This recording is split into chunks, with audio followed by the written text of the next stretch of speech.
So welcome back from break, students. Students, please join as soon as possible. We have a long way to go. Students, join as much as possible. Comments not appearing. Comments not appearing. चलिए, let's start students. ये technical session है और जैसे जैसे हम लोग class को बढ़ा रहे हैं, चाहे वो किसी भी सेक्शन का हो, उसको यदि सीरियसली पढ़ेंगे तो आपका कॉन्सेप्ट धीरे धीरे क्लियर होते जाएगा। तो चलिए हम लोग किसी के कुछ टेक्निकल टर्म्स को और उसके आधार पे डाटा को देखते हैं, और जो डाटा हम लोग इस्तेमाल करेंगे वो लेटेस्ट है। कहने का मतलब है कि बिहार सरकार के पास भी वो डाटा जो उपलब्ध है वो लेटेस्ट है। तो क्वेश्चन जो है इसी डाटा पे आधारित होगा, आंसर भी आपको इसी डाटा के आधार पे देना पड़ेगा। You have to analyse your answers as far as 2020 is concern on the basis of this data only, और यदि कुछ चेंज होता है तो आपको हम अपडेट कर देंगे। तो चलिए, पहला चीज है कि हम लोग एग्रीकल्चर ईयर, कृषि वर्ष के बारे में बात करते हैं। कृषि वर्ष के बारे में बात करते हैं, कमेंट्स। कृषि वर्ष के बारे में बात करते हैं, एग्रीकल्चर ईयर। एग्रीकल्चर ईयर जो है भारत में 1 जुलाई से 30 जून तक लिया जाता है। If we talk about agriculture year in India और in Bihar, it means we are calculating from 1st July to 30th June। हम लोग 1 जुलाई से लेके जो है 30 जून तक हम लोग एग्रीकल्चर ईयर को ले रहे हैं। राइट स्टूडेंट्स, अब देखिए ये स्लाइड्स दिख रहा है स्टूडेंट्स आप लोग को? ये स्लाइड्स दिख रहा है बच्चों? ये स्लाइड्स दिख रहा है आप लोग को? Please do let me know, very important. ये स्लाइड्स दिख रहा है? ये देखिए, ये मान के चलिए ये बिहार राज्य के अंदर इतना ज्यादा भूमि है। ये बिहार राज्य है। बिहार आपका जो राज्य है उसकी कुल भूमि को हम लोग इस तरह से दर्शा रहे हैं, ठीक है।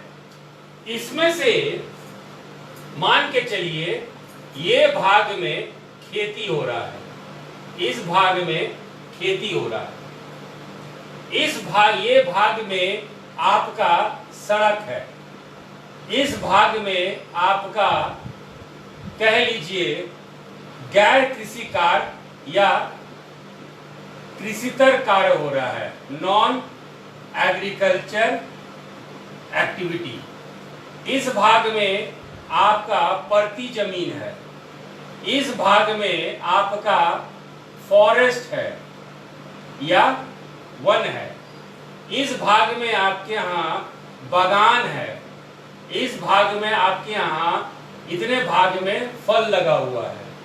तो इस तरह का यदि हम लोग भूमि का उपयोग बनाएंगे, यानी बिहार राज्य का जो भूमि है, बिहार राज्य को जो लैंड है, उसको अलग अलग भाग में कि कितना प्रतिशत कृषि के लिए इस्तेमाल हो रहा है, कितना प्रतिशत गैर कृषि के लिए इस्तेमाल हो रहा है, कितना प्रतिशत परती जमीन है, कितना प्रतिशत आपका बंजर भूमि है, कितने प्रतिशत फिर वन है, what is the percentage of forest in Bihar.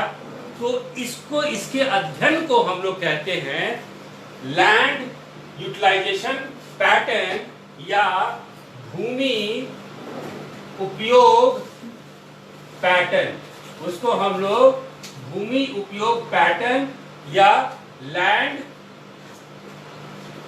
Utilisation pattern कहते हैं, लैंड यूटिलाइजेशन पैटर्न कहते हैं। ये समझ में आया स्टूडेंट्स?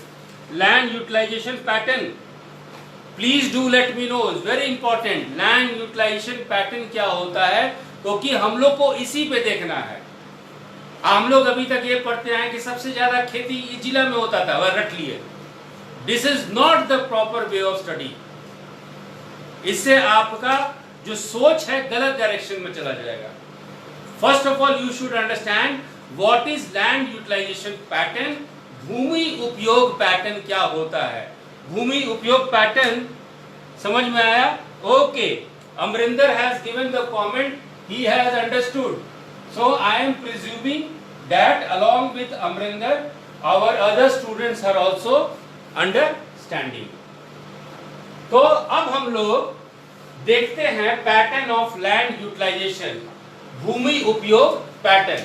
अब जो हम लोग डाटा इस्तेमाल करेंगे, मेरे बताने की जरूरत नहीं है बच्चों, अब जो डाटा इस्तेमाल करेंगे वो डाटा हम लोग 2017-18 का ही इस्तेमाल करेंगे। हमारा जो डाटा रहेगा अब 2017-18 का रहेगा, क्योंकि बिहार सरकार के पास भी यही उपलब्ध है, आपके पास भी यही उपलब्ध है। Right student?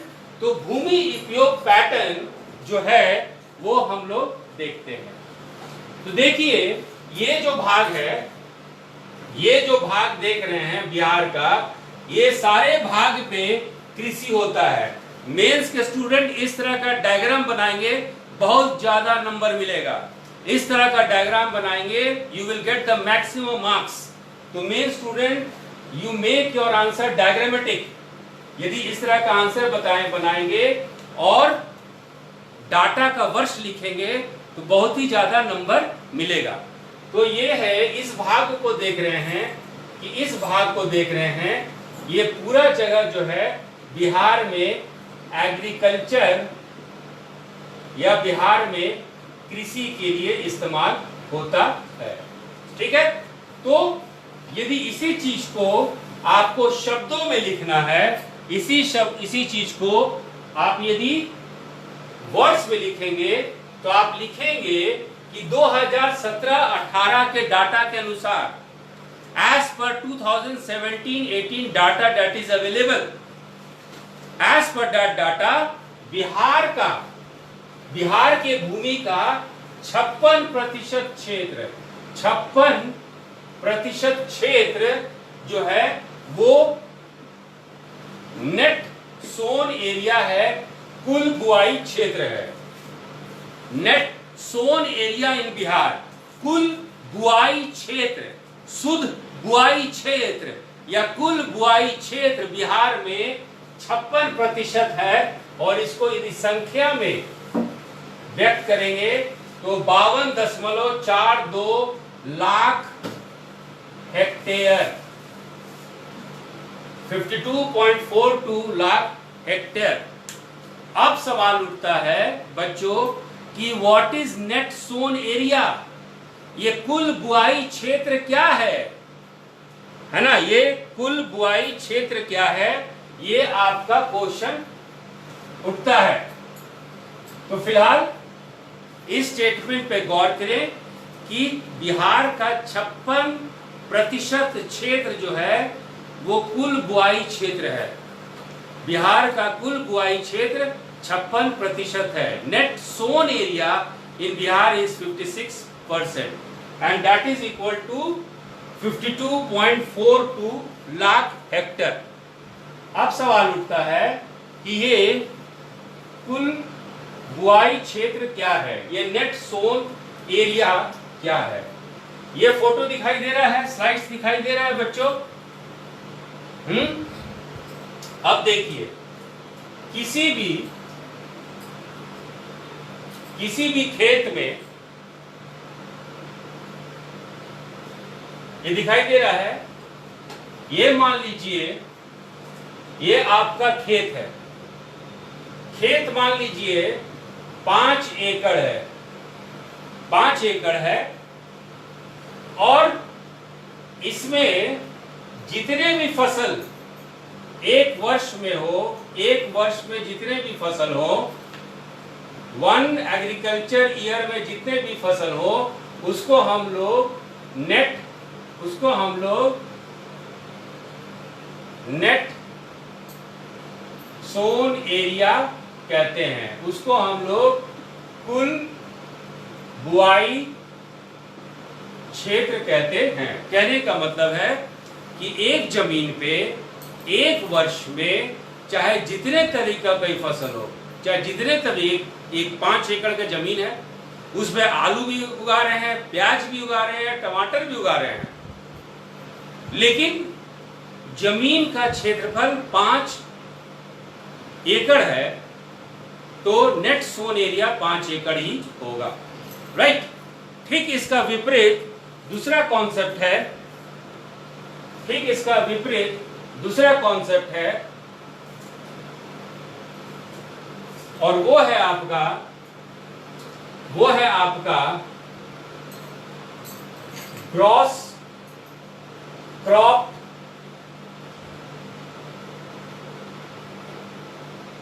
एरिया या सकल शस्य क्षेत्र, सकल शस्य क्षेत्र। अब इसका मतलब क्या हुआ? सकल शस्य क्षेत्र का मतलब क्या हुआ? ये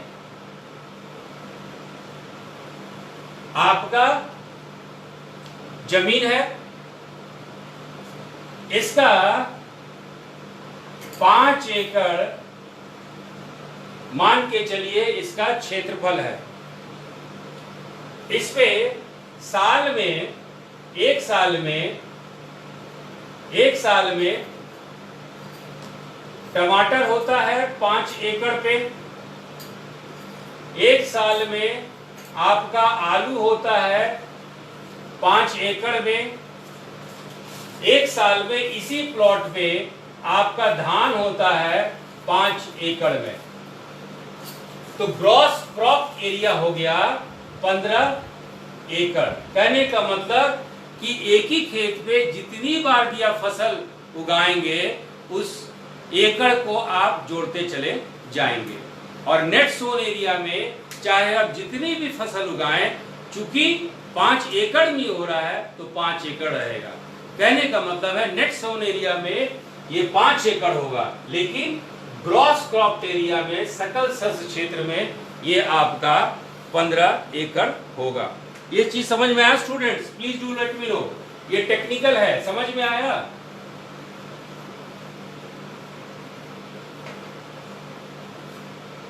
वाटर प्लीज, वाटर प्लीज। समझ में आया स्टूडेंट्स? ये देखिए यहां पे लोग जो है बुआई कर रहे हैं, तो जितना भी बुआई हो रहा है और जितनी बार भी बुआई हो रहा है, सबके क्षेत्र को आप जोड़ते चले जाएंगे तो आपको सकल शस्य क्षेत्र या ग्रॉस क्रॉप्ड एरिया मिल जाएगा। ठीक है, समझ में आया students? Please give me comment, please do let me no by your comments please. समझ में आया प्लीज? ओके, आ गया।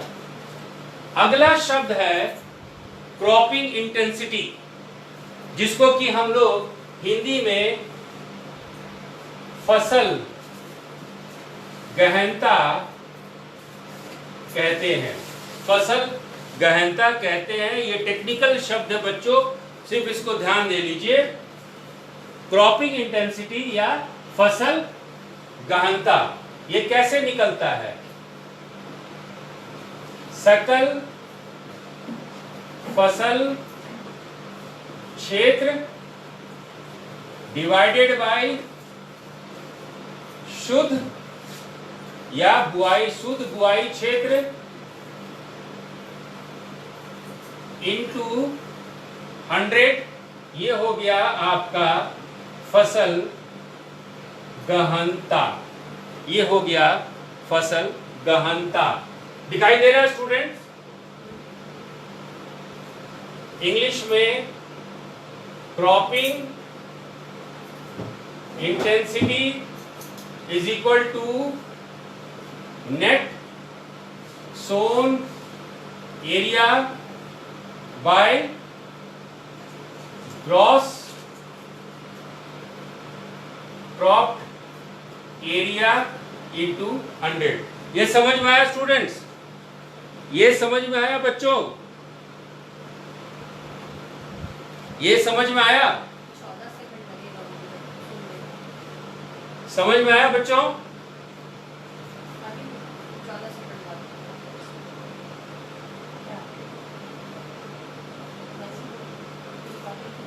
स्टूडेंट्स ये पॉइंट समझ में आया? ओके। अब हम लोग इसी कॉन्सेप्ट को बिहार के संदर्भ में इस्तेमाल करते हैं। याद रखिएगा स्टूडेंट, ग्रॉस क्रॉप एरिया या फसल गहन क्षेत्र से क्या निकलता है? तो प्रति इकाई उत्पादकता, उत्पादन नहीं, उत्पादकता की बात करेंगे तो वहां फसल गहनता की कॉन्सेप्ट लगता है। If we talk about productivity then we take into account crop intensity. ठीक है स्टूडेंट, अब चलिए इसी को बिहार के परिप्रेक्ष्य में देखते हैं। ये क्वेश्चन डायरेक्ट इस तरह का क्वेश्चन बनेगा पीटी में। पीटी में इस तरह का डायरेक्ट क्वेश्चन बनेगा और ये आप लोग ध्यान रखिएगा। 2017-18 के डाटा के अनुसार बिहार में जो सकल शस्य क्षेत्र है, बिहार में जो ग्रॉस क्रॉप एरिया है वो है 75.25 लाख हेक्टर। बिहार का सकल बुआई क्षेत्र या सकल शस्य क्षेत्र ये आपका 75 सकल शस्य क्षेत्र या ग्रॉस क्रॉप एरिया आपका 75.25 है लाख हेक्टर है। 75.25 लाख हेक्टर 75.25 लाख हेक्टर है और क्रॉपिंग इंटेंसिटी है 144%। बिहार की जो फसल गहनता है 144% है। बिहार की फसल गहनता 144% है। राइट स्टूडेंट्स, अब चलते हैं हम लोग दूसरे कॉन्सेप्ट पे, मिसलेनियस ट्री क्रॉप्स, है ना। मिसलेनियस ट्री क्रॉप यानी कि हम लोग मिसलेनियस ट्री क्रॉप यहां जाने की बगान, बाग, फल, पेड़ की बात करते हैं। तो मिसलेनियस ट्री क्रॉप्स, ये देखिए, ये जो है मिसलेनियस ट्री क्रॉप्स आप देख रहे हैं। याद रखिएगा, जो क्षेत्र बगान में आता है, जिस क्षेत्र में आपका पेड़ लगता है, जिस क्षेत्र में आपका फूल लगता है, उसको नेट सोन एरिया में कैलकुलेट नहीं किया जाता। याद रखिएगा, वेरी इंपॉर्टेंट नोट। आपके कुल बुआई क्षेत्र में बगान, बाग, फल, फूल के क्षेत्र नहीं आते हैं। कुल बुआई क्षेत्र में मिसलेनियस ट्री क्रॉप्स नहीं आते हैं। तो अगला सेक्शन है मिसलेनियस ट्री क्रॉप्स, यानी कि आप उसको ऐसा कह सकते हैं कि विभिन्न पेड़ों बगानों वाला क्षेत्र। तो इसके अंदर जो है बिहार में विभिन्न पेड़ बगानों का क्षेत्र है 2.4 लाख हेक्टर। 2.4 लाख हेक्टर, और इसको यदि प्रतिशत में करेंगे तो बिहार की भूमि का ये 2.6% है। कहने का मतलब है कि बिहार में विविध पेड़ बगान बिहार के भूमि का 2.6% है, यानी कि 2.48 लाख हेक्टर, यानी कि 2.48 हेक्टर। समझ में आया स्टूडेंट्स? आगे बढ़ें स्टूडेंट्स, कॉन्सेप्ट क्लियर? आगे बढ़ें।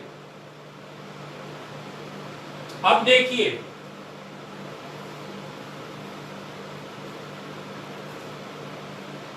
इसको देखिए, स्लाइड्स को देखिए बच्चों। इस स्लाइड्स को देखिए। यहां पे भेड़ बकरी गाय जो है, भेड़ बकरी गाय भैंस घास चर रहे हैं, ठीक है, यहाँ पे भेड़ बकरी गाय घास चर रहे हैं, चारा चर रहे हैं, तो ऐसे क्षेत्र को स्थायी चारागाह कहा जाता है। ऐसे क्षेत्र को परमानेंट पैस्चर्स कहा जाता है। कहने का मतलब कि यदि कोई आपका भूमि है जिसमें घास है, जो कि एक गाय के लिए, मवेशियों के लिए, बकरियों के लिए चारा का काम करती है, उसको हम लोग स्थायी चारागाह कहते हैं, उसको हम लोग परमानेंट पैस्चर्स कहते हैं।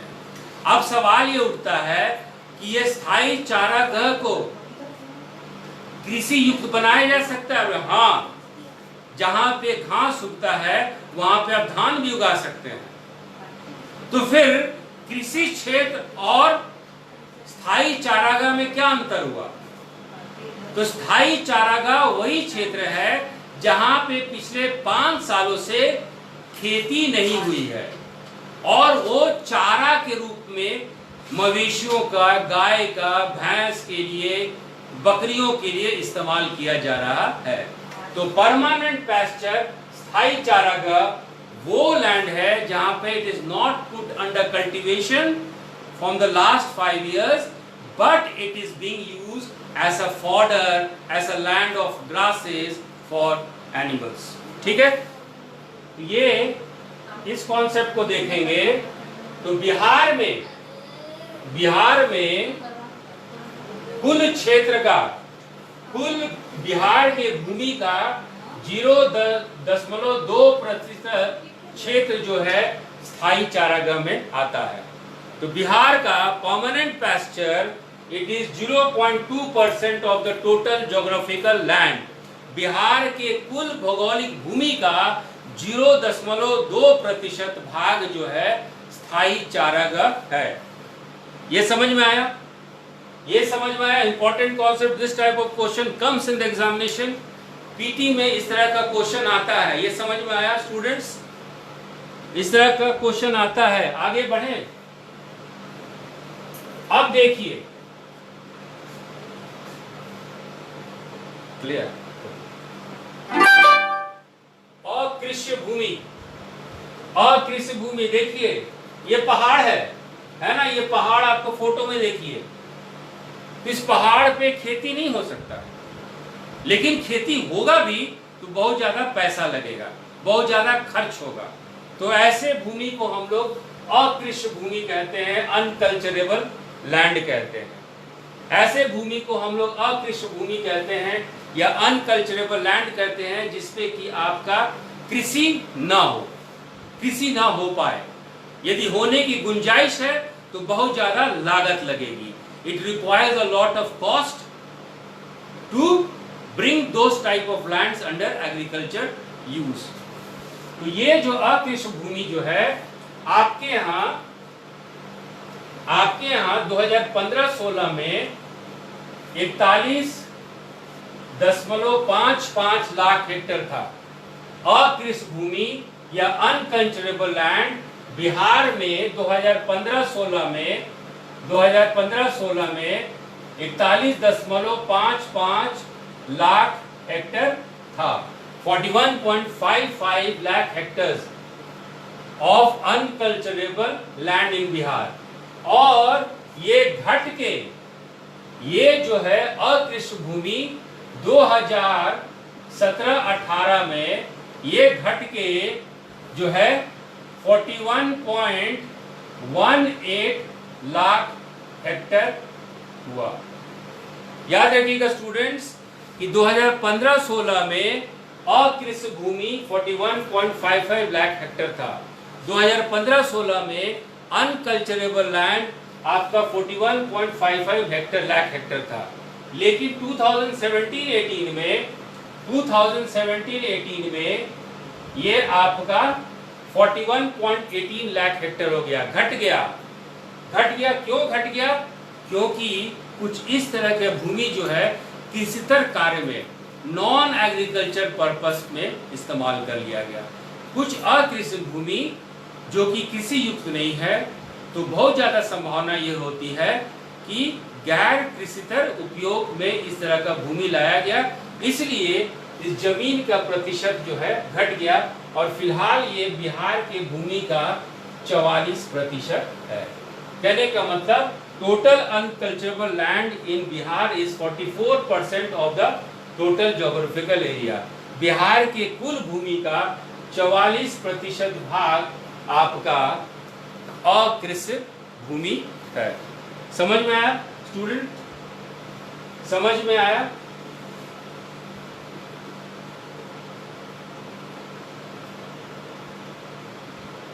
देखिए, ये देखिए भूमि, यहाँ पे पेड़, जंगली पेड़ अपने आप हो गया है ना, जंगली कुछ आपके श्रब्स हर्ब्स हो गए, तो ये सब जो है यहाँ पे भी खेती नहीं हो रहा है। जंगली पेड़ हो जाना, जंगली घास हो जाना, तो वैसे भूमि को हम लोग वेस्ट लैंड कहते हैं। तो वेस्ट लैंड या परती भूमि आप कहें, तो फैलो लैंड कहें, तो इसकी क्या परिभाषा है? क्या ये कृषि में परिवर्तित हो सकती है? हाँ, it can be change to agriculture. तो अनकल्चरेबल या कल्चरेबल वेस्टलैंड, कल्चरेबल वेस्टलैंड यानी वो कृषि भूमि जो 1 साल से 5 साल के बीच में बंजर है, उस पर कोई खेती नहीं हो रही है, लेकिन फिर से खेती होने की संभावना है, उसको हम लोग कल्चरेबल वेस्टलैंड कहते हैं। कृषि बंजर भूमि यानी कृषि युक्त है, लेकिन पिछले 1 साल और 5 साल से इसमें जो है कृषि नहीं हो रही है। तो ये कृषि बंजर भूमि भी बिहार में इसका प्रतिशत भी कम होता जा रहा है। अब ये देखिए, ये है फैलो लैंड्स, परती भूमि, फैलो लैंड्स या परती भूमि। परती भूमि क्या है? ये अस्थाई अकृषि भूमि है, अस्थाई। It is a temporary unculturable land, temporary है। परती भूमि, परती बंजर भूमि जो है अस्थाई होती है। इस पे यदि आप सही रूप से ढंग से काम किया जाए, तकनीक का इस्तेमाल किया जाए, तो ये कृषि युक्त हो सकता है। सो दिस इज योर परती भूमि या फैलो लैंड। तो 11.1% बिहार के कुल भूमि का 11.1% भाग जो है आपका परती भूमि है, या 11.1% of the total geographical area is your fallow land in Bihar। यहां तक समझ में आया स्टूडेंट्स? समझ में आया स्टूडेंट्स? यहां समझ में आया? समझ में आया स्टूडेंट्स? हाँ, okay, let's go ahead. Please open the door of your mind, please open the door of your mind. ठीक है, तो अब हम लोग जरा डाटा पे चलेंगे। इस तरह का क्वेश्चन डायरेक्ट पीटी में आने की संभावना है। तो बिहार में नेट सोन एरिया यानी कुल बुआई क्षेत्र सबसे ज्यादा सर्वाधिक है पूर्वी चंपारण में, ईस्ट चंपारण में, और ये आपका 2.83 लाख हेक्टर है, 2.83 लाख हेक्टर है। कुल बुआई क्षेत्र बिहार में सबसे निम्न में, सबसे कम है आपका शिवहर में, सबसे कम है आपका शिवहर में, ये है 0.23 लाख हेक्टर, ये है आपका शिवहर में।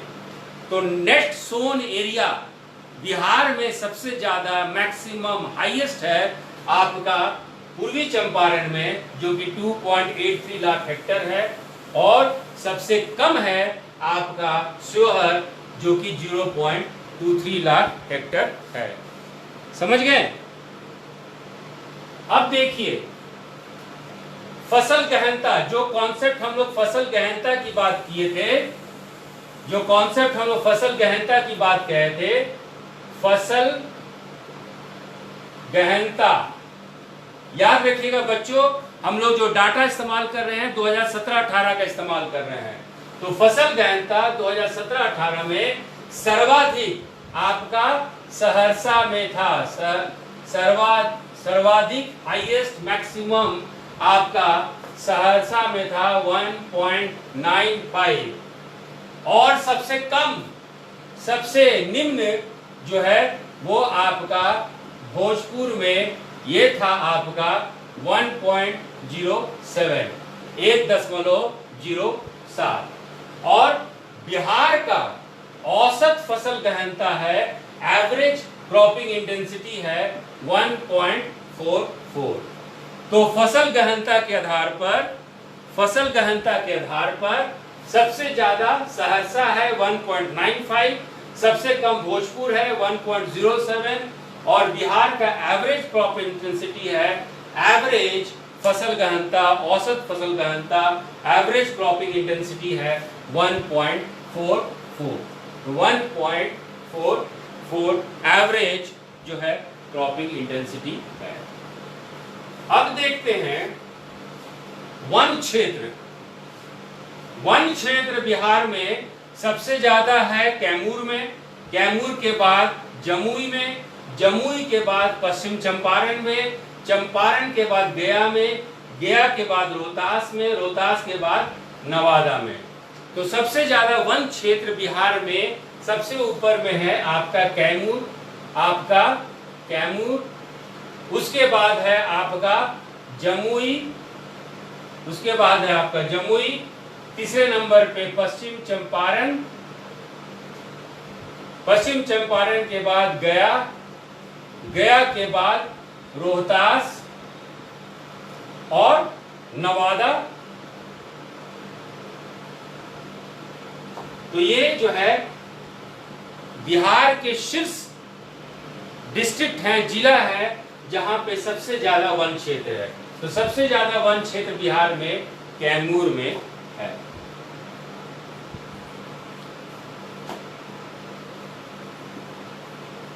यदि हम लोग अकृषि भूमि की बात करें, यदि हम लोग अनकल्चरेबल लैंड की बात करें बिहार में, तो अनकल्चरेबल लैंड कुल अकृषि भूमि सबसे ज्यादा गया में है, सबसे ज्यादा आपका गया में है और ये करीब आपका 3.11 लाख हेक्टेयर है। सबसे ज्यादा unculturable land in Bihar is in Gaya, it is 3.11 lakh hectare और सबसे कम जो है आपका शेखपुरा में है, वो है आपका शेखपुरा में 0.15 लाख हेक्टेयर। तो वेस्ट लैंड की बात करें, कुल अकृषि भूमि की बात करें तो सबसे ज्यादा गया में है 3.11 लाख हेक्टेयर और सबसे कम आपके शेखपुरा में है, वो है आपका 0.115 लाख हेक्टेयर। चलिए आगे बढ़ते हैं स्टूडेंट्स।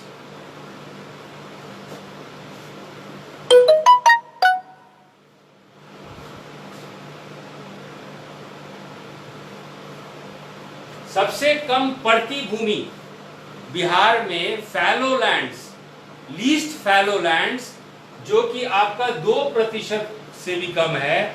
बिहार में सबसे कम पड़ती भूमि द करंट फैलो सबसे कम पड़ती भूमि सबसे कम कहां पे है, तो वो है आपका भोजपुर, मधुबनी, रोहतास और सुपौल। तो 4 जगह जो है सबसे कम वर्तमान में पड़ती भूमि है, वो है आपका भोजपुर सबसे पहले, उसके बाद है मधुबनी, उसके बाद है रोहतास और चौथे में है आपका सुपौल। अब हम लोग एक निष्कर्ष पे पहुंचते हैं। निष्कर्ष पे हम लोग ये पहुंचते हैं कि बिहार में जो भूमि उपयोग पैटर्न है अलग अलग जिले में अलग अलग है। We have different types of land utilization pattern in Bihar and the question arises, क्यों? सवाल उठता है कि अलग अलग विविध भूमि उपयोग पैटर्न हम लोग क्यों देखते हैं? Why we see a different land pattern in Bihar? तो उसका पहला कारण है एग्रो इकोलॉजिकल कंडीशन, कृषि पारिस्थितिकी स्थिति। Agro climatic condition is different in different districts of Bihar. कृषि और परिस्थितिकी स्थिति जो है बिहार के हर एक जिलों में अलग है। तो पहला कारण इसलिए देखते हैं। दूसरा कारण है जलवायु। खुद देखते हैं कि उत्तर बिहार और दक्षिण बिहार की जलवायु में अंतर है। और तीसरा है सॉइल क्वालिटी, मिट्टी की गुणवत्ता, सॉइल की क्वालिटी आपके नॉर्थ बिहार साउथ बिहार में भी अंतर है। तो एग्रो क्लाइमेटिक कंडीशंस, आपका जो है परिस्थितिकी कारण, आपका एग्रो इकोलॉजिकल कंडीशन या कृषि परिस्थितिकी स्थिति या जलवायु या मिट्टी के आधार पर आप कह सकते हैं कि बिहार में विविध भूमि उपयोग पैटर्न है। तो कहने का मतलब है कि बिहार में निष्कर्ष हमारा इस टॉपिक से ये निकलता है, इस सेशन से ये निकलता है कि बिहार में विविध भूमि उपयोग पैटर्न है। कारण क्या है? Agro ecological condition. हर एक जिले में अलग अलग कृषि पारिस्थितिकी स्थितियां हैं, अलग अलग कृषि पारिस्थितिकी स्थितियां हैं। दूसरा कारण क्या है? सॉइल क्वालिटी, मिट्टी की गुणवत्ता अलग अलग जिले में अलग किस्म की है। और तीसरा क्या है? जलवायु। You have a different climate in different parts of Bihar. तो बिहार एक ऐसा राज्य है जिसमें विभिन्न विभिन्न भाग में विभिन्न जलवायु में भी अंतर हम लोग पाते हैं। तो आशा करते हैं स्टूडेंट्स कि आप लोग को ये टॉपिक समझ में आया। तो ये सेक्शन हमारा कंप्लीट होता है और हम लोग फिर अब नए टॉपिक की तरफ चलते हैं। तो आज के लिए हम लोग सेशन को यहीं समाप्त करते हैं। फिर अगले सेशन में एग्रीकल्चर का ही एक अगला इम्पोर्टेंट कॉन्सेप्ट लेके चलेगा। So if you don't have any questions, let's sum up our session. So this session comes to an end. This session comes to its concluding part. Thank you.